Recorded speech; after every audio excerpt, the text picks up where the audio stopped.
Last ever factory outlet Mukunda jewellery KPHB Kothapet Khammam Somajiguda Hanamkonda. నమస్తే రమగారు. నమస్తే జయ. రమగారు, నావెల్స్ చెప్పుకుంటూ ఉన్నాం, ఏదైనా కొత్తది స్టార్ట్ చేద్దామా? ఒక ఎపిసోడ్లో చెప్పేయచ్చు. ఓకే, ఒక ఎపిసోడ్లో చెప్పేయచ్చు. నావెల్స్ ఇంచుమించు కంప్లీట్ చేసేస్తాం కదా. చేసేస్తాము. ఎర్లీ 70s వచ్చి ఉంటుంది ఈ నావెల్. ఖచ్చితంగా నాకు సంవత్సరాలు జ్ఞాపకం లేవు. నేను స్కూల్ పిల్లగా ఉన్నప్పటి నుంచి చదువుతూనే ఉన్నా. ఒక రకమైన దుఃఖం, ఏం చెయ్యాలో అర్థం కాని ఒక స్థితి వస్తుంది మనం ఆ కథ చదివితే. అది రేర్గా ఉండేది. నేను చెప్పబోయే కథ ఆ కాలంలో అత్యంత రేర్, అక్కడక్కడ చాలా తక్కువగా కనపడేది. ఇప్పుడు విరివిగా కనపడుతున్న సమస్య. భార్యాభర్తలు విడిపోవటం, పిల్లలు అలో లక్ష్మణ అని అఘోరించటం, తండ్రులు వెళ్ళిపోవటం లేదా తల్లులు వెళ్ళిపోవటం, పిల్లలు దొరికిపోవటం, అటు నాన్నకో అమ్మకో, పేదరికం, చదువుకునే అవకాశాలు లేకపోవటం, సంస్కారవంతులుగా బయటపడగలిగే అవకాశాలు ఉండకపోవటం. మనకి అప్పుడు ఇప్పుడు కూడా ఇలాంటి సమస్యలు ఉంటూనే ఉన్నాయి కదా. ఇప్పుడు ఏమైనా మరి అంటే లోకంలో అందరూ చేస్తున్న వ్యవహారం కాబట్టి చాలామంది, అంటే అందరూ అనద్దు పోనీ, సహజంగానే కనపడుతోంది. ఏముంది, విడాకులు తీసుకున్నారు, ఏముంది విడిపోయారు అని. పిల్లలు తల్లి దగ్గర తండ్రి దగ్గర ఉంటారు, ఏ తాతింట్లోనూ పెరుగుతారు. చాలా క్యాజువల్గా తీసేసుకుంటున్నాం రమగారు. అది పెద్ద విషయంగా ఆలోచించట్లేదు మనం. కానీ పిల్లల మీద చాలా ప్రభావాన్ని చూపిస్తుంది అది ఎప్పుడు కూడా. దాని మీద బేస్ చేసుకున్న ఒక కథ. ఓకే, కావిల్పాటి విజయలక్ష్మి గారని ఫ్యామిలీ స్టోరీస్ చాలా బాగుండేవి. ఆవిడది విధి విన్యాసాలు కథ, ఎంత పేరు ఎంత బాగుంటుంది, విధి విన్యాసాలు. దీన్ని సినిమాగా తీశారు తహసీల్దార్ గారు అమ్మాయి. ఓకే, అయితే నేను ఆ సినిమా, అందులో ఒక వీణ పాట ఉంది, ఫేమస్ పాట, గుర్తు కూడా రాలేదు, రాత్రి నుంచి ఆలోచిస్తున్నాను నేను. జమున్ గారు ఆవిడ యాక్ట్ చేశారు హీరోయిన్గా. అయితే కథలో ఉన్నటువంటి కఠోరమైన సత్యాలు సినిమాలో ఉన్నాయో లేదో ఐడియా లేదు నాకు, నేను చూడలేదు. ఓకే, అది నా చిన్నప్పుడు వచ్చిన సినిమా. ఈ పుస్తకం మాత్రం మా ఇంట్లో ఉండటం వల్ల నేను చాలాసార్లు చదివాను. ఇటీవల కాలంలో కూడా మన బుక్ ఎగ్జిబిషన్లో కనబడితే తెచ్చుకున్నా. మళ్ళీ కొనుక్కొచ్చుకున్నారా? ఒక్కొక్కళ్ళకి ఒక్కొక్క పిచ్చి ఉంటుంది, చాలా బాగుంటుంది కథ. ఈ కథ స్టార్టింగ్ ఒక కుర్రాడితోటి మొదలవుతుంది. వాడు 10th క్లాస్ పూర్తవుతుంది. అంటే కాలేజీలో చదవాలని ఉంది. అమ్మమ్మ పిల్లవాడు ఉన్నారు. పెద్ద మావయ్య ఉంటాడు, పెద్ద మావయ్య భార్య, 2 పిల్లలు. మావయ్య రాజశేఖరం. అసలు మొదటి డైలాగే కండక్టర్ కొడుకు కలెక్టర్ అవుతాడా అన్న డైలాగ్ తోటి మొదలవుతుంది. ఓహో, పిల్లవాడిని చదివించాలని అమ్మమ్మ అడుగుతుంది మామయ్యని. పిల్లాన్ని చదివించు, కాస్త కాలేజీ చదివిస్తే వాడు పొట్టవాడు పోసుకుంటాడు, వాళ్ళ అమ్మని వాడు చూసుకుంటాడు. అంటే ఆ కండక్టర్ కొడుకు కలెక్టర్ అవుతాడా, ఏముంది, ఏ కొట్లో పద్దులు రాసిన 60 70 ఇస్తారు, వాడికి వాళ్ళ అమ్మకి వెళ్ళిపోతుంది. లేత పిల్లాడు, ఒక 16 ఏళ్ల స్ఫురద్రూపి అయిన ఒక కుర్రాడు. అయితే తల్లి అమ్మమ్మ ఏమంటారంటే, చిన్న మామయ్య దగ్గరికి వెళ్ళు, చిన్న మామయ్య దగ్గరికి అని చిన్న మామయ్య దగ్గరికి ఇంకో ఊరు పంపిస్తారు. పంపిస్తే చిన్న మామయ్య గోపాలరావు, పెద్ద మామయ్య రాజశేఖరం, రెండో మామయ్య గోపాలరావు ఇంకేదో ఊరిలో ఉంటాడు. అది కాస్త అటు ఇటుగా వైజాగ్ ఏమో అనిపిస్తుంది, పెద్దగా ఊరి పేర్లు కనపడవు కథలో. ఓకే, అక్కడికి వెళ్తాడు. వాళ్ళ ఇంట్లో కూడా ఓ పిల్లాడు ఉంటారు. పెద్ద మామయ్యకి ఓ పిల్లాడు, చిన్న మామయ్య కూడా ఒక పిల్లవాడు. అయితే ఆయన ఏమన్నాడు, సరే కనుక్కుంటాడు, ఏమిటి సంగతి సందర్భం కనుక్కొని, అరే నాకు జీతం తక్కువేరా, నీకు భోజనము వసతి నేను ఇస్తాను, నా దగ్గర ఉండు, ఫీజులు పెద్ద మామయ్య కడతాడేమో కనుక్కో. అప్పుడు ఈ పిల్లాడు, మా నాన్న ఎక్కడుంటాడు అని అడుగుతాడు. తండ్రి లేడు వీళ్ళతో. అడిగితే ఈయన తను ఏమన్నాడంటే, అక్కడెక్కడో ఫలానా చోట ఉంటాడు, ఎప్పుడో అడ్రస్ ఇచ్చాడని అడ్రస్ తీసి చేతిలో పెడతాడు. ఈ పిల్లాడు ఊరు వెళ్తానని చెప్పి ఇంటికి వెళ్ళకుండా ఆ తండ్రి ఉన్న ఊరికి వెళ్తాడు. ఇవేవో ట్రైన్ ప్రయాణం చేసి వెళ్ళవలసిన ఊళ్ళుగానే కనపడతాయి. అక్కడికి వెళ్ళేసరికల్లా ఇతను ఒక మామూలుగా తదుపరి వాళ్ళ అమ్మ ఎట్లా ఉంది, దైన్యంగా అమ్మ ఇంట్లో కింద ఇల్లు వాడుకుంటారు, పొలం డబ్బులు ఇంటద్ద ఏదో కొద్దిగా వస్తే బిక్కుబిక్కుమంటూ కాలక్షేపం చేసే దౌర్భాగ్యపు స్థితిలో ఉన్నారు వీళ్ళు. పిల్లాడికి పండగకి బట్టలు లేవు, చెప్పులు లేవు, సైకిల్ లేదు, సాగుబాటు లేదు, ఏ సాగుబాటు లేదు. తన తండ్రిని కూడా అలా ఊహిస్తాడు. కానీ ఆయన స్ఫురద్రూపి, ఎత్తైన పచ్చటి గంభీరమైన ఆకారం, చాలా అందమైన వాడు అతను, ఆ పిల్లాడి తండ్రి. పిల్లాడు అందగాడనే చెప్తారు మనకి మొదటి నుంచి. సరే వచ్చేసరికి ఒక 3-4 ఫ్రెండ్స్తో ఉంటాడు ఆయన. ప్రసాదరావు గారిని కలవడానికి వచ్చానని చెప్తాడు. ఏమిటంటే కాలేజీ ఫీజు కోసం వచ్చాడంటారు, అదంటారు, ఇదని మాట్లాడతారు ఫ్రెండ్స్. వాళ్ళందరూ వెళ్ళిపోయాక ఆయన మీరు నన్ను ఫీజులు కట్టి చదివిస్తారేమోనని అడగటానికి వచ్చానంటాడు. ఆయన నవ్వి అందరికీ అన్నేసి ఫీజులు ఎలా కట్టేస్తాం అని ఒక 5 రూపాయలు 10 రూపాయలు ఇస్తాడు. ఇది తీసుకుని వెళ్ళమని. ఆయనకి తెలియదు. మీ అబ్బాయి అయితే ఇలాగే ఇస్తారా అంటాడు. అలా ఎందుకు ఇస్తాను, ఇంతకీ నువ్వు ఎవరి అబ్బాయి అంటే నేను కండక్టర్ ప్రసాదరావు గారి అబ్బాయిని అని చెప్తాడు. చెప్పేసి ఆయన నిర్ఘాంతపోతాడు. బాగా పరిశీలనగా చూస్తే తన పోలికలు భార్య పోలికలు కనపడుతుంటాయి పిల్లాడిలో. నిన్నెవరు పంపించారని అడుగుతాడు. మావయ్యే పంపించాడని చెప్తాడు. ఇక ఆ కొడుకుని దగ్గరికి తీసుకుంటాడు. ఆ పిల్లాడిని ఆయన 4 నెలల వయసులో వదిలిపెట్టి వచ్చాడు. సంటి పిల్లాడు అప్పుడు 4 లేదా 8 నెలలు అంతే వయసు. తర్వాత వాడికి 5 ఏళ్ళు. అప్పుడు తల్లి వాడు ఇద్దరు అన్నవరం బస్సులో ఈయన కనపడ్డారు. అప్పుడు ఈయన కండక్టర్గా ఉన్నాడు ఆ బస్సులో. పిల్లాడు 5 ఏళ్ళు అప్పుడు. తాతగారు బాగున్నారా అని అడిగితే చచ్చిపోయారని చెప్తాడు పిల్లాడు. పిల్లోడితోనే పిల్లవాడు భార్య పిల్లాడు కనిపిస్తారు. పిల్లాడిని ఒళ్ళో కూర్చోబెట్టుకుంటాడు. అడుగుతాడు, ఓ బిస్కెట్ ప్యాకెట్ కొని పెడతాడు. తాతగారు బాగున్నారా, ఇంట్లో అందరు బాగున్నారంటే తాతగారు చచ్చిపోయారు, చాలా రోజులైంది, ఇంట్లో అందరు చచ్చిపోలేదనే అందరు బాగానే ఉన్నారని చెప్తాడు. మా బావగారు పోయారని తెలుసుకుంటాడు ఆయన. అంతకుమించి వాళ్ళ గురించి అతనికి ఏం తెలియదు. అక్కడి నుంచి ఇతను ఏం చేస్తాడు, సరే ఆయన పిల్లాడిని అట్ట పెట్టుకుని అన్నం తినిపించి తన మంచం మీద తన పక్కనే పడుకోబెట్టుకుని ఫీజులు కడతాను, నువ్వు మా మావయ్యకి ఉత్తరం రాసిస్తాను, నేను ఫీజులు కడుతున్నానని ఎవరికీ చెప్పద్దు అని చెప్తాడు. సరే ఉత్తరం పుచ్చుకొని డబ్బులు ఇస్తారు. ఇంత అక్కర్లేదంటాడు. కాదు పుస్తకాలకి వాటికి కావాలని. ఆ రోజుల్లో 300 100 నోట్లు చూసి ఆశ్చర్యపోతాడు పిల్లాడు. అక్కడి నుంచి మావయ్య గారింటికి వెళ్తాడు. వెళ్తే ఏమిట్రా ఒప్పుకున్నాడు, ఏమిట్రా మావయ్య అంటే డబ్బులు తీసి చేతిలో పెడతాడు. తండ్రి రాసిన ఉత్తరం ఇస్తే ఆశ్చర్యపోతాడు. ఊరిని భలేవాడివిరా, నువ్వు చూసి రమ్మంటే కాల్చి వచ్చావని ఉత్తరం చదువుకుంటాడు. సరే ఇక్కడే ఉండు, డబ్బులు ఫీజులు కడదామని మంచి కాలేజీలో చేర్పిస్తారు. ఏ కాలేజీయో మనకు చెప్పరు. కాలేజీ వ్యవహారాలు ఏముండవు. కాలేజీకే ఉత్తరం రాస్తుంటాడు తండ్రి కొడుకు ఉత్తర ప్రత్యుత్తరాలు నడుస్తాయి. మళ్ళీ ఇంకోసారి తండ్రి దగ్గరికి వెళ్తే ఆయన బట్టలు కుట్టిస్తాడు కొడుక్కి. సరదాగా ఉంటుంది. 16-17 ఏళ్ళ పిల్లాడు పచ్చగా పొడుగ్గా ముచ్చటగా ఉంటాడు. వీడికి మంచి మంచి బట్టలు వేసుకుని చూసుకోవాలని ఉంటుంది తండ్రికి. వీడి ఫీజులు ఎవరు కడుతున్నారు, చిదంబర రహస్యం, ఎవరికీ తెలియదు. మావయ్యకి తెలుసు కదా, ఈ మావయ్య కట్టాడు అనుకుంటారు. అయితే వీడు చెప్తాడు, ఎవరికి చెప్పద్దన్నారు మా నాన్న అని. ఉత్తరంలో కూడా అదే ఉంటుంది. అత్తయ్యకి చెప్తాను, ఆమె దగ్గర నుంచి రహస్యం బయటకు వెళ్ళదని, మళ్ళీ గొడవలు వస్తాయి మాకు అని భార్యకి మాత్రం చెప్తాడు. ఆవిడ ఎవ్వరికీ చెప్పదు. ఈ అన్నదమ్ముల మధ్య కూడా అంత విరివైన రాకపోకలు ఉండవు. కథ దాదాపుగా ఒక 6-7 సంవత్సరాల పాటు నడుస్తుందన్నమాట. మధ్యలో పాత కథ రివైవ్ అయ్యి కనపడుతుంది. సరే పిల్లాడు చదువుకోవటం మొదలు పెడతాడు. ఇంటర్మీడియట్ అయిపోతుంది, డిగ్రీలో చేరుస్తాడు. పెద్ద మావయ్యకి ఆశ్చర్యంగా ఉంటుంది. పిల్లాడికి కాన్ఫిడెన్స్, అంతకుముందు భయంగా బిక్కుమని పేదరికము, తండ్రి లేకపోవటం వల్ల చుట్టుపక్కల వాళ్ళంతా మీ నాన్న వెళ్ళిపోయాడు, మీ అమ్మని వదిలేశాడు లాంటివి విని పిల్లలు చాలా బేలగా ఉంటారు. ఎప్పుడైతే ఈ తండ్రి దగ్గరికి వెళ్ళటము, ఆయన డబ్బు ఇవ్వటము, ఆయన బాగా చూసుకోవటము, ఆయన చాలా మంచివాడని అతనికి తెలియటం, దాంతో ఒక కాన్ఫిడెన్స్ వచ్చేస్తుంది పిల్లాడికి. కాన్ఫిడెన్స్ పెద్ద సౌందర్యం, అన్నిటికంటే పెద్దది. అయితే ఈ పెద్ద మావయ్యకి ఆశ్చర్యంగానే ఉంటుంది. ఇంత డబ్బు గోపి ఎక్కడ ఎలా కడుతున్నాడు తమ్ముడు అర్థం కాదు. మెల్లిగా డెవలప్ అవుతాయి. వీళ్ళింట్లో ఓ పిల్లవాడు ఉన్నారు కదా, పద్మజ, గోపాలరావు కూతురు పేరు పద్మజ, పిల్లాడు ఒక సీను. రాజశేఖరానికేమో ఓ జయ, చంద్రం, 2 పిల్లలు. ఆ జయ చాలా అందంగా ఉంటుంది. ఈ పద్మజ కొంచెం సామాన్యంగా మేనత్త పోలికగా ఉంటుంది. దీనికి పూర్వగాథ ఏం చెప్తారంటే, తహసీల్దార్ గారు వెంకటరామయ్య గారు ఏదో ఆయన పేరు, ఆయనకి ఒక కూతురు 2 కొడుకులు. ఆ కూతురు పేరు మధుమతి. వాళ్ళ పక్కింట్లో ఒక ముసలి మామగారు ఒక కుర్రాడు అద్దెకుంటారు. పిల్లాడు ఏదో డిగ్రీ చదువుకున్నాడు, ఉద్యోగం వేయించమని తహసీల్దార్ గారిని అడుగుతుంది ఆవిడ. వీళ్ళింటికి కొంచెం రాకపోకలు ఉంటాయి. ఆ కుర్రాడు ఆ మధుమతి కొంత ప్రేమలో పడతారు. అబ్బాయి చాలా అందమైన వాడు. ఈ అమ్మాయి కూడా బాగుంటుంది, కానీ అతను ఎక్కువ అందగాడు. ప్రేమలో పడతారు. ఒక 2 సంవత్సరాలు గడిచేసరికల్లా 1 సంవత్సరం గడిచింది, ఉద్యోగం స్థిరపడింది అబ్బాయికి. పిల్లకి ఇతని మీద మనసు ఉందని తెలుసుకుని తండ్రి వాళ్ళిద్దరికీ పెళ్లి చేయాలనుకుంటారు. ఆ ముసలి మామగారు కాస్త చనిపోతుంది. చనిపోతే కుర్రాన్ని తెచ్చి తమ ఇంట్లోనే పెట్టుకుంటారు. చక్కగా పెళ్లి చేస్తారు. పెళ్లి చేసి తమ ఇంట్లోనే ఇల్లరికం ఉంచుకుంటారు. ఆ అబ్బాయి ఎంతసేపు బయటికి వెళ్ళిపోదాం ఉంటాడు. ఆ అబ్బాయే ఈ ప్రసాదరావు, ఈ పిల్లవాడి తండ్రి. ఆ మధుమతి ఆ పిల్లాడి వాసు తల్లి. మన కుర్రాడి హీరో ఉన్నాడు కదా, వాసు అతని పేరు.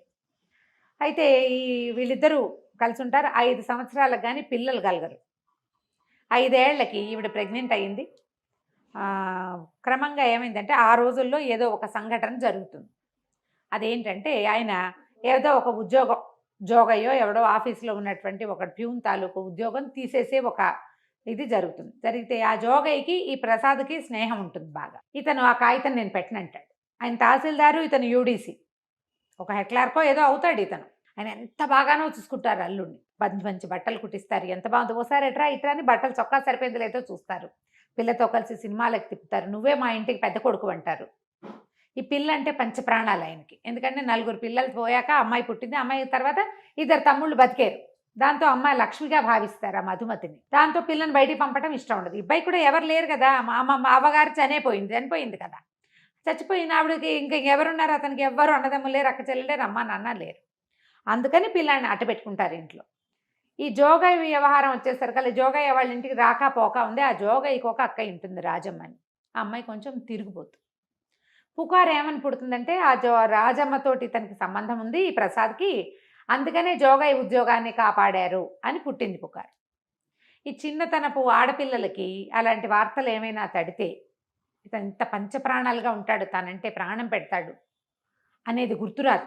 ఆ అమ్మాయి మీద అనుమానంతో మొగుడిని ఏదో ఒకటి సూటిపోటి మాటలు అంటూ, ఒక తెలియనితనం, ఈ బంధం తెగిపోతుందని అనిపించదు, ఒక తెలియనితనమే. ఆ తల్లిదండ్రి కూడా దాన్ని ఎగసంతోస్తాడు, మా పిల్లని ఏడిపిస్తున్నాడు అన్నది తప్ప ఇంకొక ఆలోచన ఉండదు వాళ్ళకి. క్రమంగా ఏమైంది, దీనికి ఒళ్ళు మండిపోతుంది ఈ ప్రసాద్కి. సినిమాలో ఇలా హీరోని క్యారెక్టర్ని దెబ్బతీయరు బహుశా, అవును, కానీ ఇతను ఏం చేశాడంటే నిజంగానే ఆ అమ్మాయితో సంబంధం ఏర్పరచుకుంటాడు.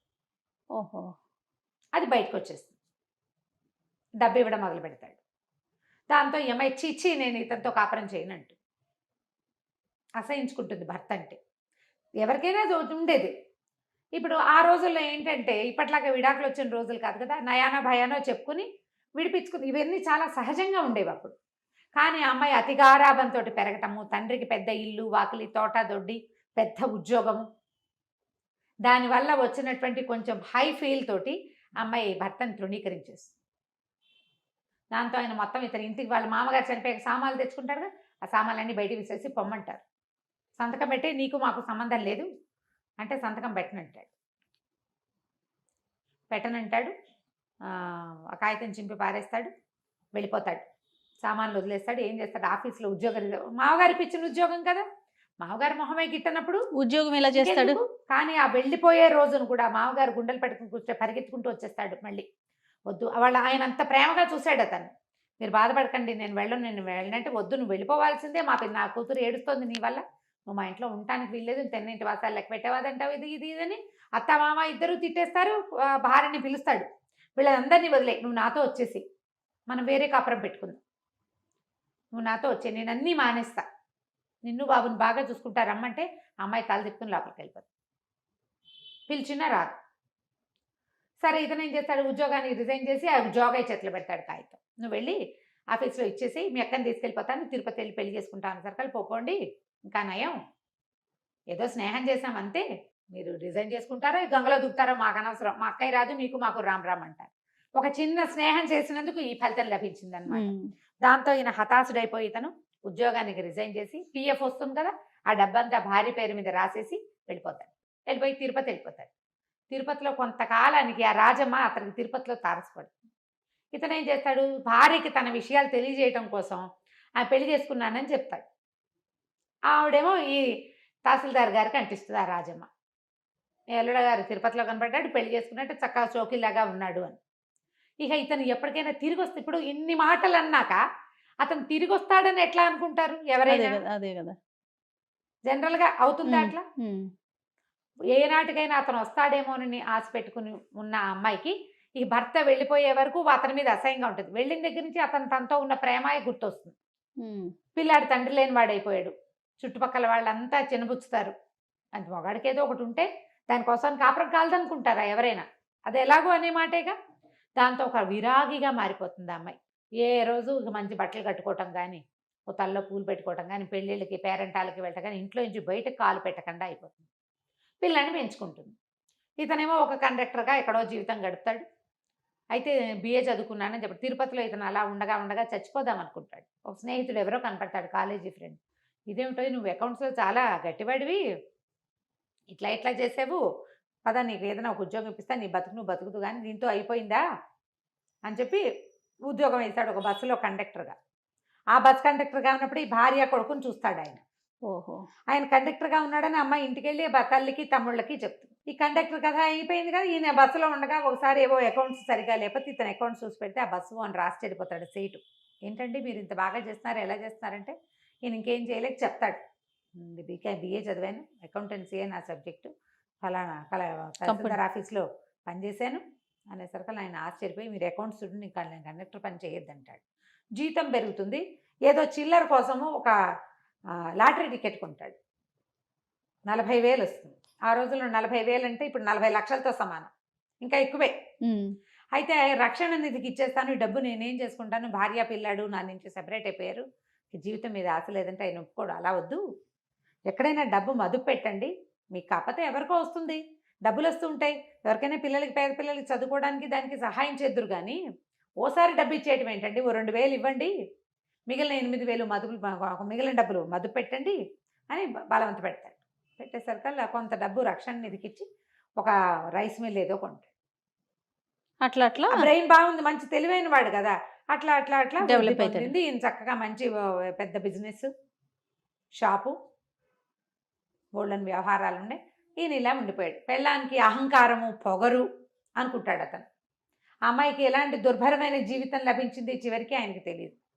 పిల్లాన్ని భార్య పంపించిందని ఒక అనుమానం ఉంటుంది లోపల. వాడు ఒట్లు సత్యాలు పెట్టుకుంటాడు, అవి కాదు మా అమ్మ పంపలేదు, మా అమ్మకి అసలు తెలియదని.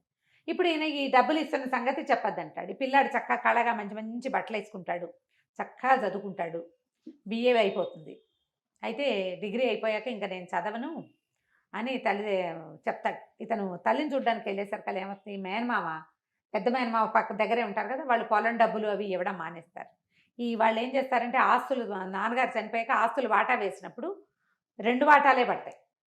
ఆడపిల్లకి ఇవ్వకపోతే రెండో అతను పొట్లాడతాడు, ఆ గోపాలరావు అన్న అతను. అది తప్పు, అక్కయ్య మనతో ఉండిపోయింది, నాన్నగారే అక్కయ్య జీవితాన్ని ఇట్లా చేశారు, ఇది పనికిరాదు, మనం ఇంటి మీద అద్దె తీసుకోవద్దు, పొలం డబ్బులు తీసుకోవద్దు, ఆస్తులు మనవి, అమ్మ అక్కయ్య ఉన్నాళ్ళు అక్కయ్య కొడుకు బతికి బాగుపడేదాకా అక్కయ్య కూడా వాటా ఇవ్వవలసిందే అని తను పట్టుబడతాడు.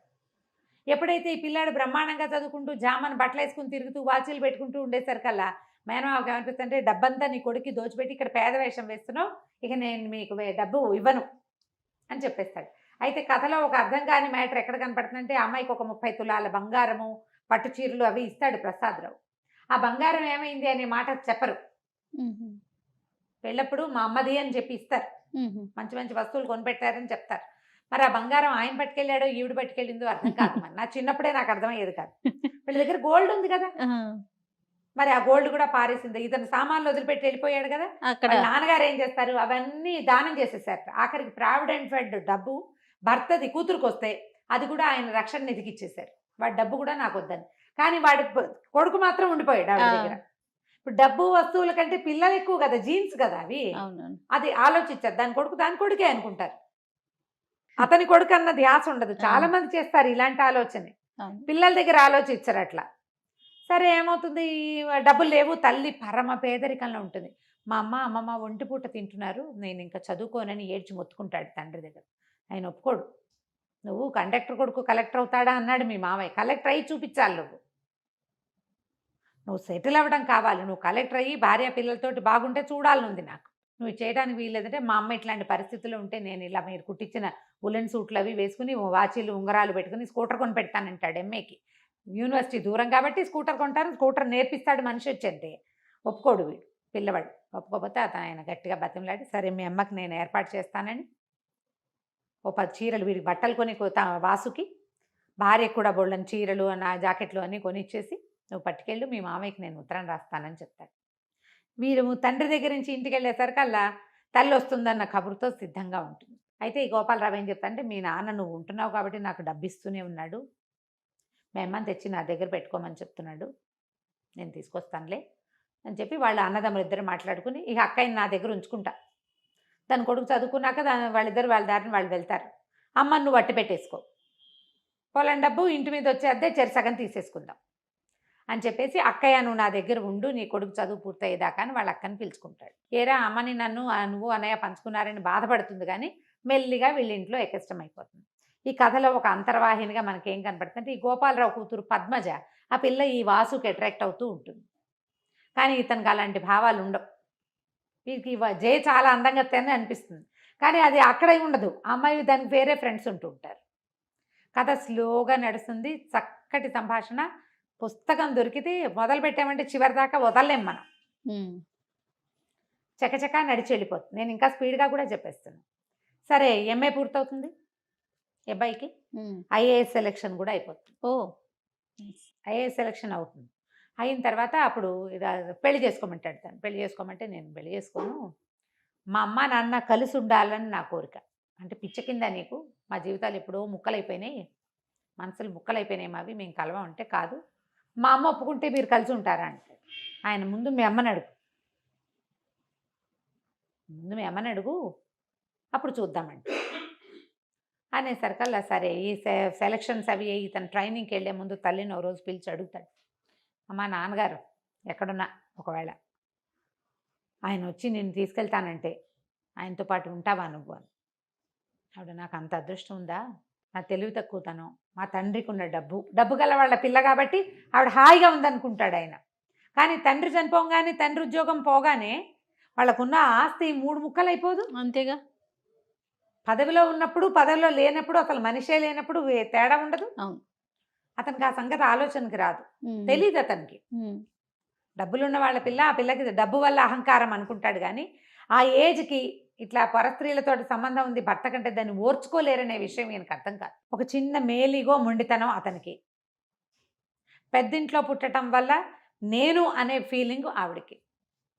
ఇంతే, సరేనంటు అనేసరికి సరే ఏమనుకుంటారు, ఈ పెళ్లి సంబంధాలు జయనిచ్చి చేస్తామని ఉత్తరం రాస్తారు. వీడికి ఐఏఎస్ సెలక్షన్ వచ్చింది కాబట్టి వాళ్ళని చేసుకోవటం ఏంటమ్మా, ఈ జయ ఎవరో జగపతి అని కుర్రాడితో తిరుగుతుంది అంటే, ఆ జగపతి ఎవరో దొరలు కొడుతూ పిల్లని తెచ్చుకున్నాడు, అది కాదు మావ నేను చేసుకోనని రాసేసేయమంటాడు. ఈ పద్మజకి ఎన్ని సంబంధాలో చూస్తారు, వచ్చిన ప్రతి సంబంధము తిరగొట్టేస్తుంది ఈ పిల్ల. అయితే చెప్తుంది, నేను బాధ్యతలు బరువుతోటి ఉన్నాను, నువ్వెందుకు చేసుకోలేదంటే, నాకేవో బాధ్యతలు బరువులు భయాలు ఉన్నాయి నాకంటాడు. ఈ అమ్మాయి చెప్తే, బాధ్యతలు భయాలు పోయిన తర్వాత నేను ఎవరిని ప్రేమించానో వాడికి చెప్తానంటే వీడికి అర్థమవుతుంది ఈ అమ్మాయి తను ఏం చేస్తుంది అని. అలా ఇంటి ఉద్దేశాలు పెట్టుకోవద్దు, నేను నీ మీద కన్నేసి మీ ఇంట్లో చేరాను అనుకుంటారు, నేను ఎప్పుడు నీతో తప్పుగా ప్రవర్తించలేదు, నాకు అలాంటి ఉద్దేశం కూడా లేదంటాడు. ఏడ్చుకుంటూ వెళ్ళిపోతుంది. ఆ పిల్ల మాత్రం తల్లిదండ్రికి చెప్పదు. వాళ్ళు ఏమనుకుంటారు, పోనీ వీడిని అడుగుదామా అనుకుని కూడా అక్కయ్య బయటపడలేదు నేను ఎందుకు అడగాలనుకుంటారు.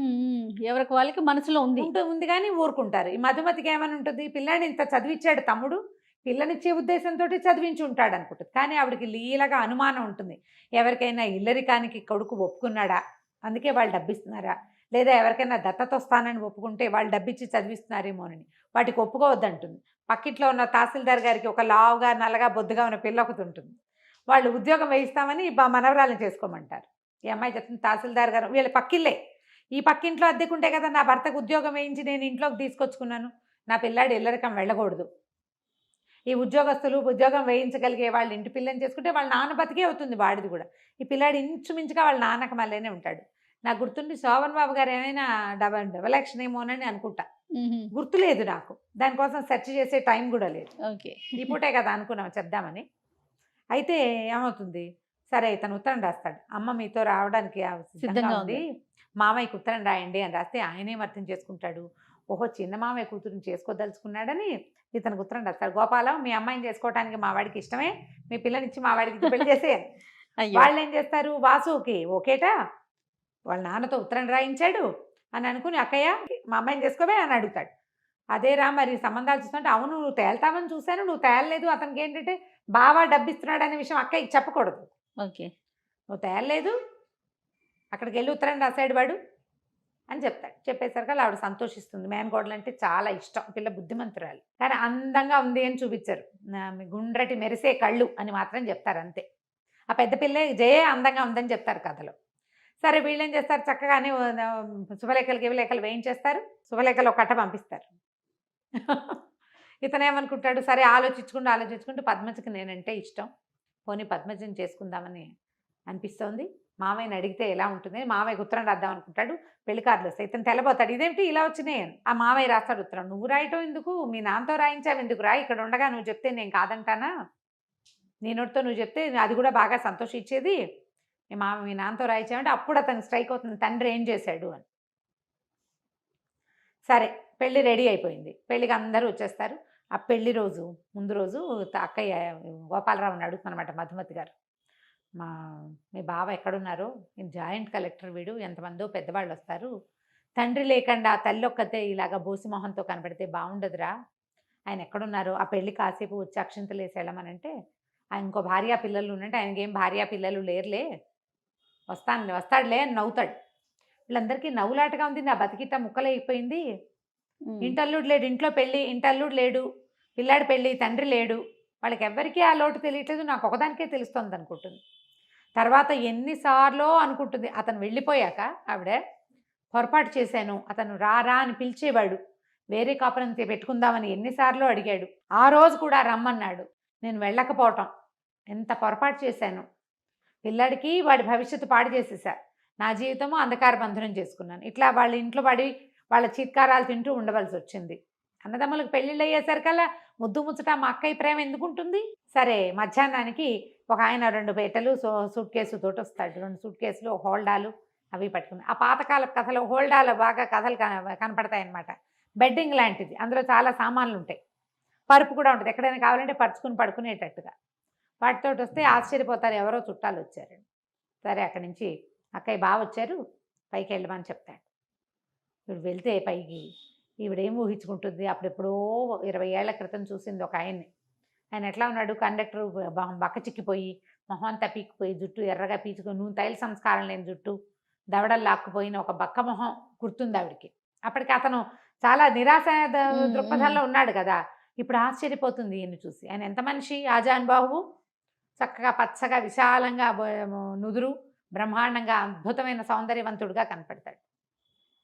ఇక భార్యాభర్త కలుసుకుంటారు. ఆవిడ అడుగుతుంది, నన్ను ఇంకెప్పుడు వదిలిపెట్టి వెళ్ళొద్దు, మీరు ఎక్కడుంటే అక్కడ మీతో సేవ చేసుకుంటూ మీతో పాటు ఉంటాను, నన్ను వదిలిపెట్టకండి, జీవితం అంతా సర్వనాశనం అయిపోయింది అని. ఆ పాత తప్పిదాని గురించి అతను చెప్పడు, ఆవిడ అడగదు. ఎలా ఇలా జరిగింది అనేది తెలియదు.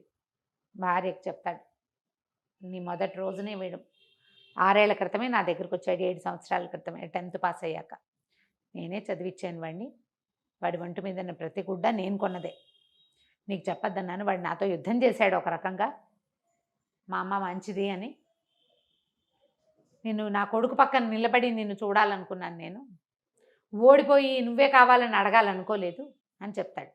సరే పెళ్ళైపోతుంది. పెళ్ళయ్యాక తల్లిదండ్రిని పిలుస్తాడు. అవన్నీ పండగలు గిండగలన్నీ వ్యవహారాలు అయిపోయాక మనందరం కలిసి వెళ్దామంటే, వద్దు మీ దారిని మీరు వెళ్ళండి అని చెప్తాడు తండ్రి. తల్లి అంటుంది, ఉన్న నాళ్ళు ఒంటరిగా ఉన్నాను, ఆయన వదిలిపెట్టి రాను అని చెప్తుంది. కొడుకు అవసరం తండ్రికి లేదు, తల్లికి లేదు, వాళ్ళిద్దరూ ఒకరితో ఒకళ్ళు ఉండాలనుకుంటారు. అప్రతిభుడైపోయాడు బాసు అని రాస్తారు చివరికి. విధి ఎలాంటి రకాలుగా తిప్పుతుంది, ఎలాంటి మలుపులు తిప్పుతుందో. ఇప్పుడు వీడు అదృష్టవంతుడు ఈ అబ్బాయి. అవును, చివరి దశలో అయినా అమ్మా నాన్నతో కలిసి ఉండే అవకాశం అబ్బాయికి లభించింది. ఎంతమందికి లభిస్తాయి జయ? అవును రమ్మ గారు. నేను ఎద్దనపూడి సులోచనారాణి గారి ఆరాధన, ఈ విధి విన్యాసాలు చదివినప్పుడల్లా ఏడ్చేదాన్ని జయ. భలే బాధగా ఉంటుంది. అసలు కుర్రాన్ని వాడు బేలగా ఏం చేయాలో తెలియక నిస్సహాయమైన స్థితి వాడిది. వాడికి చదువుకోవాలి, పెద్ద చదువు చదవాలని కోరిక, అవకాశం లేదు. సంపాదన పరుడైన తండ్రి ఉండి, సమర్థుడైన వాడు ఉండి, ఇలా దిక్కుమాలినట్టు మేనమామల పంచన బతకటం ఎంత కష్టం కదా. మరి ఎంత బాగా రాస్తారంటే ఎక్కడ ఎగ్జాజరేషనే ఉండదు. హ్యూమన్ రిలేషన్స్ చాలా సహజమైనవిగా మన చుట్టుపక్కల ఇళ్లల్లో జరిగే లాంటి దాన్ని క్లియర్ పిక్చర్ ఇస్తారు. మనుషులు ఎలా మారుతారు, కండక్టర్ కొడుకు కలెక్టర్ అవుతాడా అన్నవాడు తన కూతుర్ని ఇవ్వడానికి సిద్ధపడతాడు. మనుషులు ఎలా ఉంటారో చూపిస్తారు. చాలా క్లియర్గా ప్రశాంతమైన రైటప్స్ కూడా. అదేంటంటే తీక్షణమైన సంభాషణలు, గాఢమైన అదేదో ఉండదు. తాపీ సంభాషణతోటి నిదానంగా సాఫీగా వెళ్తుంది. చక్కటి భాష, మనం మాట్లాడుకునే భాష. క్యారెక్టర్స్ అన్నీ క్లియర్గా ఎవరెవరి వ్యక్తిత్వం ఏమిటి అనేది దానికి ఆ సందర్భంలోనే తెలియజేసేలాగా రాస్తారు. దొరికితే పుస్తకం దొరుకుతుంది ఖచ్చితంగా. ఇప్పుడు అన్ని బుక్ షాప్స్లో ఉండేందుకే అవకాశం ఉంది. కావిల్పాటి విజయలక్ష్మి గారి విధి విన్యాసాలు. ఒకవేళ మీకు సినిమా కనుక దొరికితే తహసీల్దార్ గారు అమ్మాయి సినిమా కూడా చూడండి. ఆ వీణ పాట ఏమిటో గుర్తు రావట్లేదు. మీలో ఎవరికైనా గుర్తుంటే కింద కామెంట్ పెట్టండి. తప్పకుండా. నమస్తే రమగారు. నమస్తే.